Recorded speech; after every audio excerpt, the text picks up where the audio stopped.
Hello light travelers, today we're taking a look at the Nike Free 4.0 shoes. Although these shoes are originally aimed at runners, they actually make for a very comfortable walking shoe. The shoes are made from a slightly elastic woven fabric which Nike calls Flyknit. One of the greatest benefits of this Flyknit material is that it's very easy to slip on and off without undoing the shoelaces. This is particularly handy when visiting countries in Asia where it's customary to remove your shoes before entering some restaurants, hostels or people's houses. Another great benefit is that it makes the shoes very breathable, although this might cause some problems in winter which I'll mention a bit later. I have read reviews of these shoes where people say that they fall apart quite quickly, and although I have only been using them for walking, these shoes are now roughly a year and a half old and they still look pretty good. In terms of sizing, these shoes were a little tight in my recommended size, which would have been about a 9. Usually I wear an 8.5 in Converse sneakers, and in the Nike Free 4.0s I wear a 9.5 US. So the main problem with wearing these shoes in the winter is that because it's a knit fabric, the air just flows straight through them. And if you get a cold gust of wind, it can feel quite cold, even with wool socks on. The other problem I've found with these shoes due to the fabric is that rain and snow can leak into the shoes easily. These shoes are probably best suited to summer, spring and autumn seasons. In terms of comfort, these shoes are very comfortable, and it feels a lot like wearing barefoot shoes. They don't squish your toes together at the end of the shoe, and the way the sole is cut helps the shoes to conform to the shape of your foot as you're walking. Although due to the fact that the sole does have different segments, I've often found that small pebbles or rocks get caught in between the crevices, as you can see here. The Flyknit fabric, as I mentioned before, is very nice and can be stretched to pull onto your feet easily. It also folds and holds its position. For example, I occasionally use these shoes in a sort of a slipper format by folding down the back section, as you can see here. One other problem with the fabric is that it takes a lot longer to dry than you would think. It usually takes several hours to a day to dry them out, especially if the insoles get wet.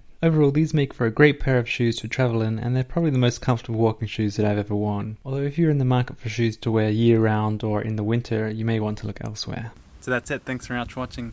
Be sure to let me know in the comments what kind of shoes that you wear when you're travelling, or that you would suggest to wear in the winter when travelling. And be sure to tune in next week for the next video.